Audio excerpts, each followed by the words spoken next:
نحمده ونصلي على رسوله الكريم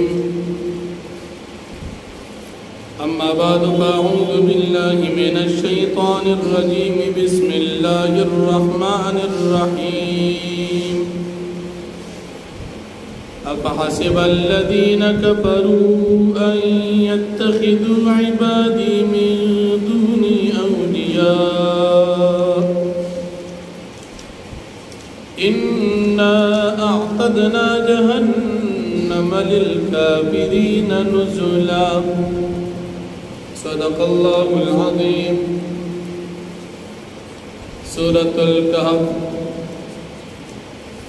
پارا سما پارا یوسل دویم نمبر آیت پہ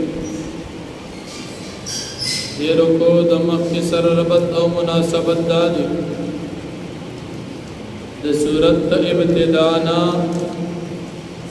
عقیدہ د توحید رسالت او آخرت تفصیلا بیان شو.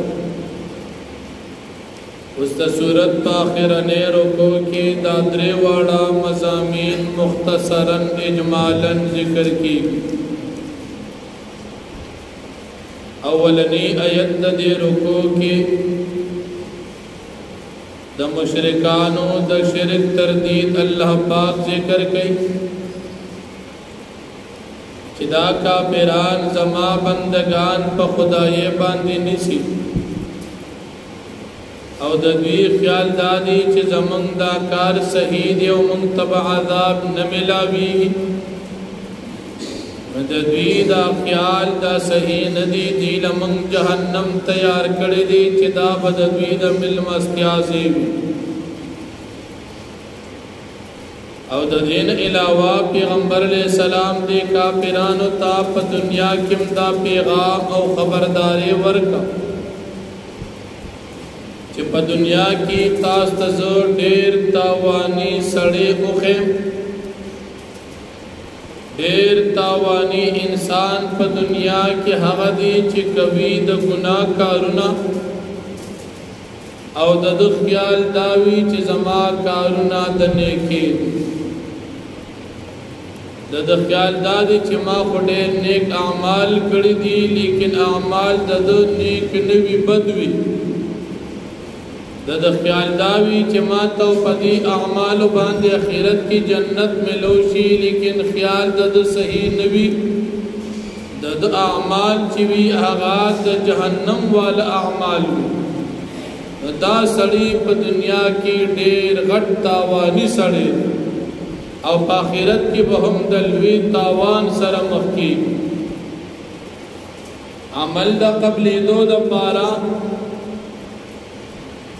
یو سو شرطون دی علماء مختصراً 3 شرط ذکر کی. اولنی شرط دا عمل دا قبل دو دا پارا صحیح عقیدہ دا عقیدہ صحیح وانو عمل قبلی گی کا عقیدہ صحیح نوا عمل نقبلی. دویم شرط دا عمل دا قبل دو دا پارا اخلاص نیت دی، کنیت دا اللہ رضا وا قبول بشی، کنیت دا اللہ رضا نوا نو نیکم نقبلی. او دریم شرط طریقات شریعت کا عمل پا طریقات شریعت او دا پیغمبرو خدا عمل قبلی گی او کا عمل دا غید طریقین خلافو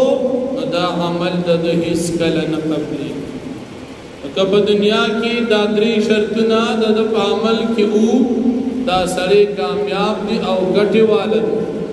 او که په دنیا کې د ده په عمل کې دا 3 شرطونه نو دا سړی دنیا کې هم تاوان کې او په آخرت کې هم تاوان کې. یا الله پاک د مؤمنانو نیکانو خلقو نتیجه ذکر کړي چې چا ایمان وروړو، نیکي وکړه، اعمال صالحه اختیار کړي، دیتا من جنات الفردوس ورکو. علماء فرمائی جنات الفردوس اغا جنت تی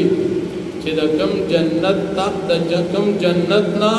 پا جنتنو کی نهرون جاری کی، یعنی دا جنتنو نهرون او چینی دا با دا جنات الفردوس نبی. او پټول جنتونو باندې اوچت جنت جنات الفردوس دی الله پاک دې موږ تاسو ته خپل فضل سره نصیب عمل زمون کمزوري دي او الله پاک فضل وی دي فضل سره به جنت وارو او بیا د سورۃ په اخره کې دا الله جل شانه صفات غیر متناهیه ذکر کی الله پاک نبی علیہ السلام ته فرمایي دي کافرانو مشرکانو ته وایي چې دا الله جل شانه دومره زیات صفات او دومره زیات کلمات دي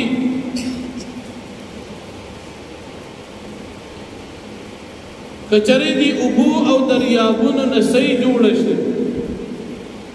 او دغونو نه قلمونه جوړ شي سی به ختم شي قلمونه به ختم شي خود الله جل شانه هغه صفات او د الله پاک کلمات با ختم نشي دغه بادشاہ او د داسې صفاتونو مالک دي چې دنیا ختميږي خداغه صفاتونه نه ختمي او بیا د سورۃ باقره د نبی کریم صلی الله علیه وسلم اثبات د بشریت ذکر کی او پرزا او عقیده د توحید ته دعوت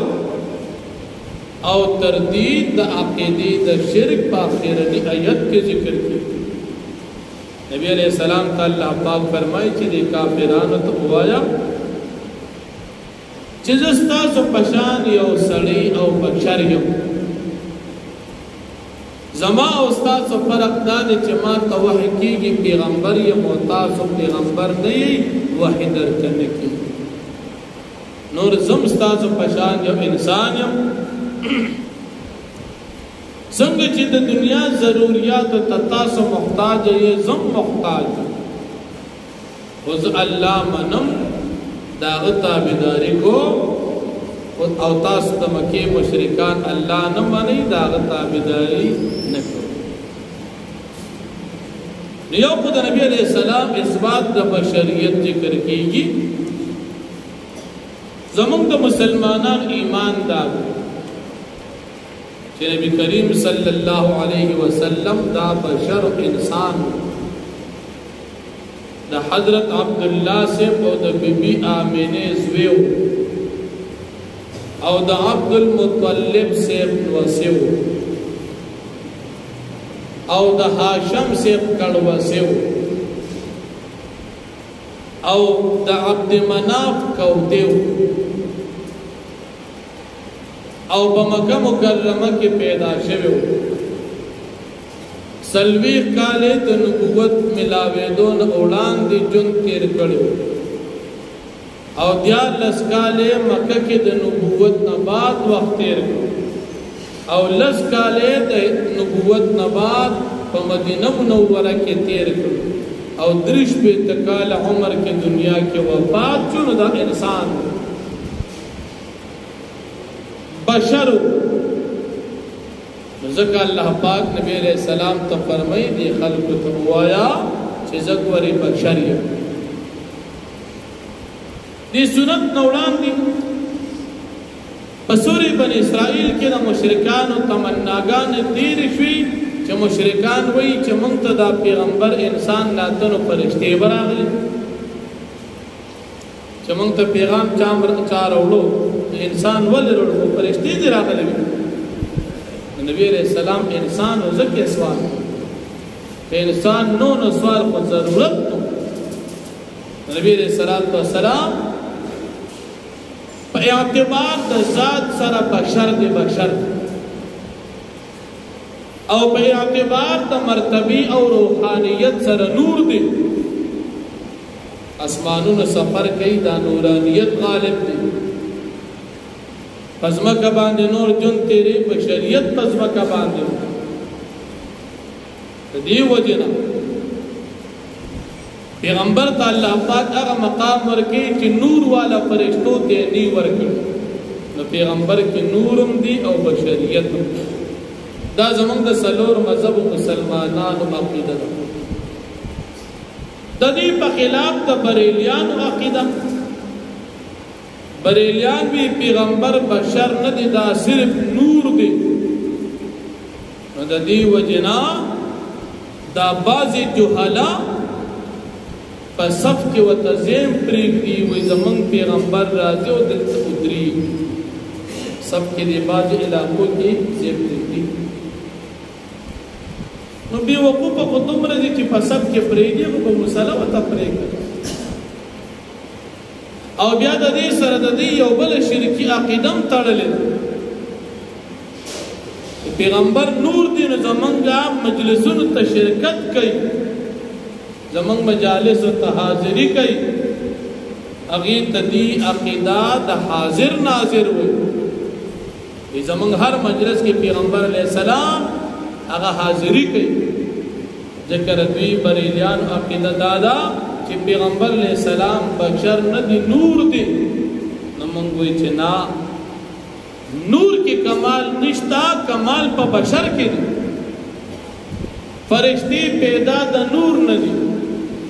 او بشر آدم علیہ السلام پیدا د خور نه دي نور والا مخلوق را ولګېدو او د خور نه پیدا بشر ته سوکړه سجده وکړه نو کمال چې دی په دې نور والا مخلوق کې کم دی او د خور نه چې کم پیدا دی د مادینا د کمال زیات خدا کو به وقوفان ناپوهه د نبی علیہ الصلوۃ والسلام بشر دی او د نبی علیہ السلام ټول زندگی دا تړل شوی د بشریت سره صحابي چاته وي چې پیغمبر لیدلی نو دا بشر د ذکر لیدلی شي د نبی علیہ السلام لوریان وي نو دا لوریان خود فرشتو د نور نه وي دا خود د بشر وي نبی علیہ السلام بشر نو پیغمبر علیہ السلام کپلار دی که پیغمبر علیہ السلام زوی دی که پیغمبر علیہ السلام وسی دی که پیغمبر علیہ السلام تبلیغ کړی دی که جهاد یې کړی دی که د دین خدمت یې کړی دی دا ځکه چې دا بشر او مشرکان انکار ځکه کو چې دا بشر که پیغمبر علیہ السلام بشر نو او فرشتہ وا نور نه پیدا نو بیا د مشرکانو سوال به نه کوو حالانکه مخکې تیر شوی چې موږ ته انسان ورلا لېږو فرشتہ به را لېږلې معلومه ده چې پیغمبر علیہ السلام بشر عقیده توحید په آخره کې ذکر کی پیغمبر علیہ السلام د خلق ته وایا چې الله جل شانه یو ذات دې د عبادت لایق عبادت کیږي صرف د یو الله او بیا چې څوک امید ساتي د الله پاک سره د ملاقات عقیده آخرت دې نیک اعمال کی او د شرک نه دې ځان اوسات نو فرمایي اَفَحَسِبَ الَّذِينَ كَفَرُوا آیا گمان کوي کسان چې کافران دي ان يتخذوا عبادي من دون اولیاء چې دوی نیولې دي زما بندگان فرشتي یا پیغمبران سوا زمانه په خدای باندې آیا د دې خیال دار چې دې تبز عذاب نه ورکوم ان اعتدنا جهنم للكافرين نزلا یقینا من تیار کړی دی جهنم د کافرانو ملمستیا قلت فرمایا هل ننبئكم بالاخسرین اعمالا آیا من خبرداری درکړ تاسو ته بزیات تاوان د عملونو باندې الذين ضل سعيهم في الحياه الدنيا هغه سان دي چې باطل شو دغه کوشش په ژوند د دنیا کې هم يحسبون دي ګمان کوي انهم يحسنون صنعا چې دي کوون کې دي د نیکه د عمل اولئک الذين كفروا دا کسان چې دي کفر کړی دي بیا آیات رب پیاتون د خپل رب باندې ولقائه په ملاقات د خپل رب باندې فحبطت اعمالهم پس برباد چې د دې عملونه فلا نقيم لهم يوم القيامه وزنا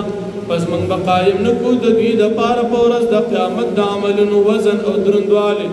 ذالک جزاهم جهنم بما كفروا دا زکه چې بدل دوی د پاره جهنم دا په سبب د کفر د دوی واتخذوا آیاتی ورسولی هزوا او دین ولیدی زما آیاتونو زما پیغمبران پټو باندې ان الذين امنوا بشکا کسان چې ایمان وروړو وعملوا الصالحات عمل کول درکه كانت لهم جنات الفردوس نزلا ببردی لپاره جنات الفردوس مل مسکیا خالدین فیها لا یبغون عنها حولا دیوا همیشه د پاره په دې جنت کې دی بنغواړي د دین اوړېدل بل تو فرمای لو کان البحر مدادا کچرشی دریاب سید لکلمات ربی د پاره د لیکلو د کلمو د رب زما لنفد البحر نخامخا ختم بشي دریاب قبل ان تنفد کلمات ربی وړاندې د دین چې ختم شي کلمې د رب زما ولو جئنا بمثله مددا اگر کوم رايوزه کو وروړو په مثل د دین ورسي قلتو فرما انما انا بشر مثلكم یقینا ذو بشر مستاسو پشان یوحى الی ما توحی کولی شي انما الهکم اله واحد یقینا خدای استاسی او خدای فمن کان یرجو لقاء ربی فسوچ می ساتي د ملاقات رب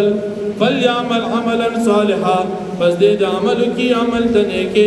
ولا يشرك بعبادت ربي احدا او دې شرک نه کی په عبادت د خپل رب د هیڅ یعنی په عبادت د خپل رب کې د هیڅ الله پاک سره نه شریکي واپس